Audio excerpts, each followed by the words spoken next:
Ibu, Bapak, dan saudara yang saya kasihi, sebelum kita membaca Alkitab, mari kita berdoa. Tuhan, di hari Paskah yang sangat sederhana ini, kami yakin bahwa Engkau menjumpai kami. Ya, Yesus menjumpai kami di setiap rumah kami untuk kembali mewartakan Paskah, berita tentang kebangkitan-Mu. Kami mau merasakan dan mengalami berita Paskah itu ya Tuhan. Karena itu biarlah Roh Kudus yang membimbing kami semua, sehingga ada ruang yang amat luas dalam diri kami untuk disapa, disentuh, dipengaruhi, diubah dan diperbaharui oleh sapaan firman-Mu. Di dalam nama Tuhan Yesus Kristus kami berdoa. Amin. Bacaan kita adalah dari Injil Matius pasal 28 ayat 1 sampai dengan 10. Ayat 1 sampai dengan 10 Matius 28. Setelah hari Sabat lewat menjelang menyingsingnya fajar pada hari pertama minggu itu, pergilah Maria Magdalena dan Maria yang lain menengok kubur itu. Maka terjadilah gempa bumi yang hebat, sebab seorang malaikat Tuhan turun dari langit dan datang ke batu itu dan menggulingkannya lalu duduk di atasnya. Wajahnya bagaikan kilat dan pakaiannya putih bagaikan salju. Dan penjaga-penjaga itu gentar ketakutan dan menjadi seperti orang-orang mati. Akan tetapi malaikat itu berkata kepada perempuan-perempuan itu, "Janganlah kamu takut, sebab aku tahu kamu mencari Yesus yang disalibkan itu. Ia tidak ada di sini, sebab ia telah bangkit sama seperti yang telah dikatakannya. Mari, lihatlah tempat ia berbaring. Dan segeralah pergi dan katakanlah kepada murid-muridnya bahwa ia telah bangkit dari antara orang mati.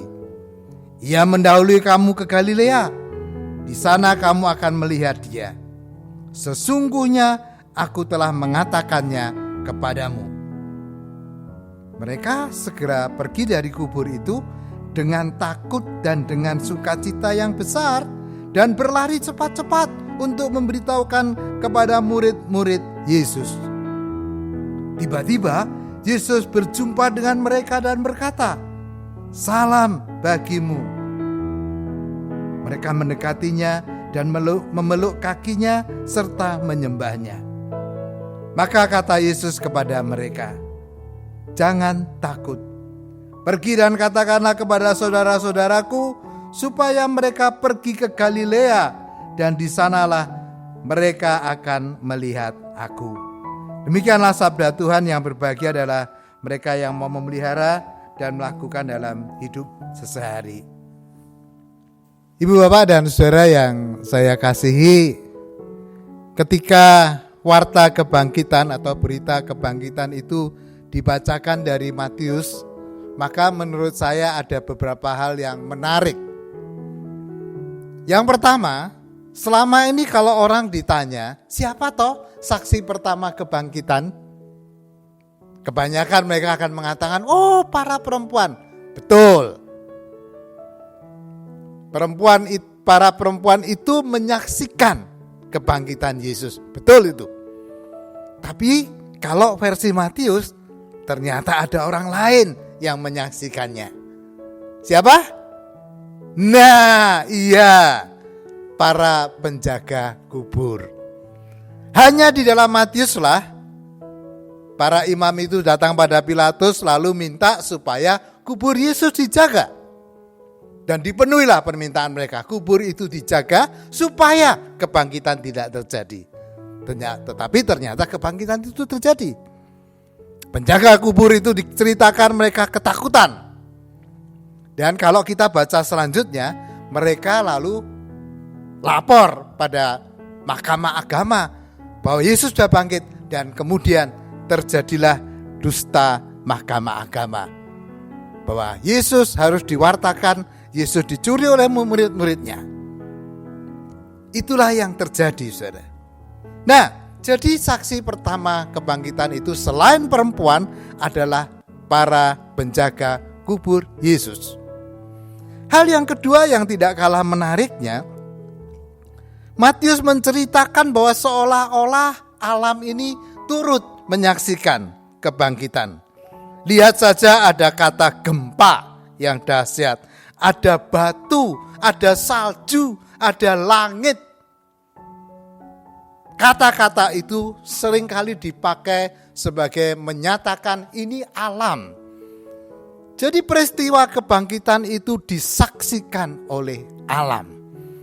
Dan tentu saudara-saudara, ini tentu Matius ingin menyatakan pada para pembacanya bahwa peristiwa kebangkitan itu sesuatu peristiwa yang juga direstui, bahkan dinikmati, dialami oleh semesta ini. Itu hal yang kedua yang menarik. Hal yang ketiga, saudara, yang menarik juga adalah suasana perempuan itu. Mereka itu ketika malaikat bilang, pergilah, katakan pada saudara-saudara, ia sudah bangkit, nanti akan ketemu di Galilea. Mereka pergi dengan sukacita dan takut. Saudara, ini susah. Jadi antara sukacita dan takut, tapi mereka pergi. Dan tidak kalah menarik, saudara, ketika mereka menuruti kata malaikat itu, di tengah jalan tiba-tiba Yesus menjumpai mereka. Yesus menjumpai mereka. Dan memerintahkan pada mereka, katakanlah pada saudara-saudaraku akan ketemu di Galilea. Kembali kata Galilea sebagai tempat itu disebut. Ibu, bapak, dan saudara yang saya kasihi, tiga hal itu menurut saya menarik dalam kisah yang diceritakan oleh Matius tentang kebangkitan Yesus. Lalu apa itu maknanya untuk kita? Saudara-saudara, saya mau menegaskan bahwa peristiwa kebangkitan Yesus itu tidak diawali dan tidak dimulai dengan rasa percaya. Artinya apa? Kalau disertai dengan percaya itu artinya Yesus bangkit. Oh, enggak usah pergi ke kubur. Mereka, haleluya, Yesus bangkit. Itu percaya, tidak usah pergi ke kubur. Tetapi ternyata perempuan, para penjaga kubur, bahkan kisah-kisah para murid yang pergi ke kubur, menyaksikan, masuk ke dalam kubur, semuanya membuktikan bahwa Paskah tidak dimulai dengan percaya. Dari tidak percaya menjadi percaya. Dan yang menarik, saudara, mereka menjadi percaya karena Yesus menjumpai mereka. Nah, ini penting untuk kita. Saya sadar sesadar-sadarnya bahwa mungkin Paskah ini Paskah yang kelabu, yang sendu. Kenapa? Karena kita tidak bisa melakukan kebaktian di gereja.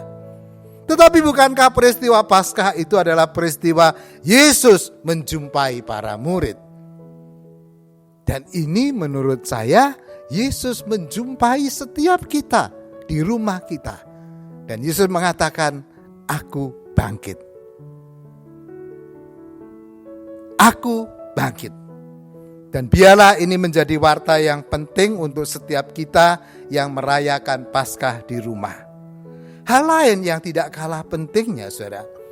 Kalau tadi saya mengatakan bahwa alam ikut menyaksikan kebangkitan Yesus, maka sesungguhnya Paskah itu juga mewartakan bangkitnya aneka ragam hayati.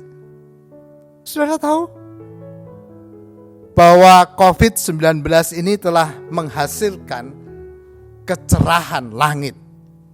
Kalau saudara baca koran, katanya Jakarta itu sekarang terlihat cerah. Bahkan Gunung Salak atau gunung apapun bisa nampak. Saudara lihat bahwa di sekitar kita langit menjadi begitu cerah. Di dekat rumah saya sekarang banyak kupu-kupu datang. Berarti lingkungan menjadi hidup. Ternyata saudara, ini bangkitnya keanekaragaman hayati.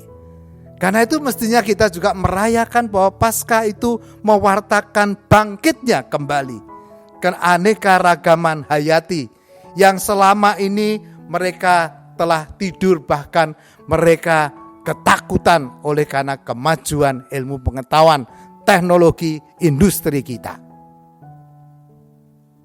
Hal yang tidak kalah pentingnya, saudara, Paskah itu membangkitkan kesadaran kita betapa rapuhnya kita.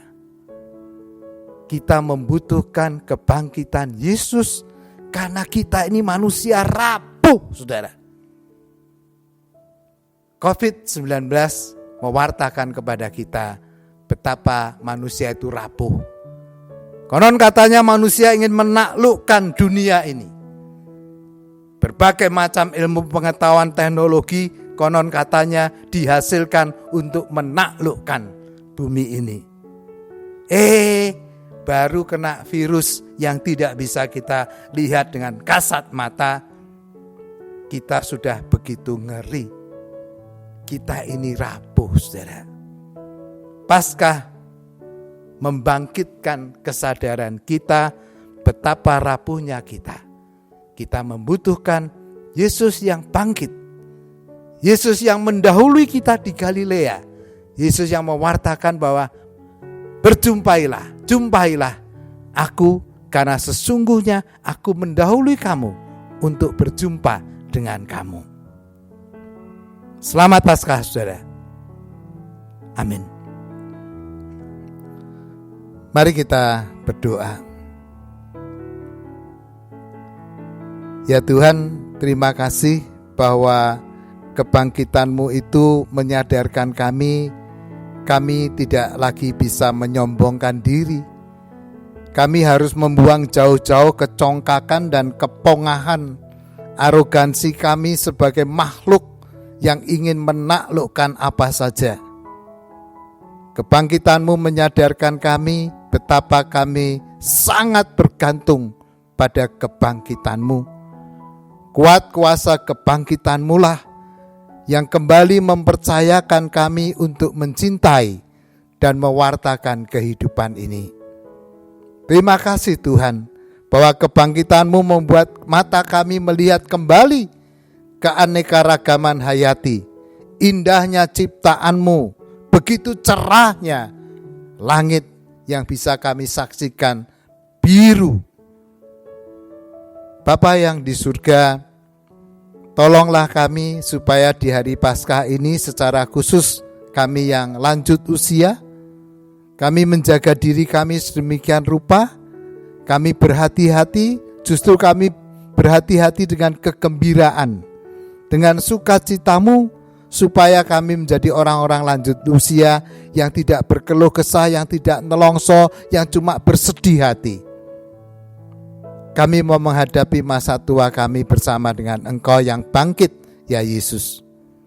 Tolonglah kami yang muda, yang konon katanya kami mempunyai daya imun yang hebat, supaya kami tidak sembrono dengan kehidupan ini. Biarlah kami menyadari sehebat, sekuat, sesehat apapun kami bisa menjadi pembawa virus. Dan itu bisa mencelakai orang lain. Karena itu kami juga perlu berhati-hati menghadapi dan menjalani kehidupan di tengah virus COVID-19 ini. Bapa yang di surga, tolonglah kami sebagai keluarga, supaya sekalipun kami akan lebih banyak tinggal di rumah, biarlah kami menciptakan suasana rumah yang indah. Dan ini menjadi saat yang indah kembali, bahwa kehidupan keluarga kami itu tidak dirampas oleh ilmu pengetahuan maupun teknologi, terlebih lagi teknologi alat komunikasi. Kami ingin bahwa setiap rumah kami bangkit untuk bercerita, bangkit untuk berbahagia, bangkit untuk berbagi banyak hal tentang kehidupan ini.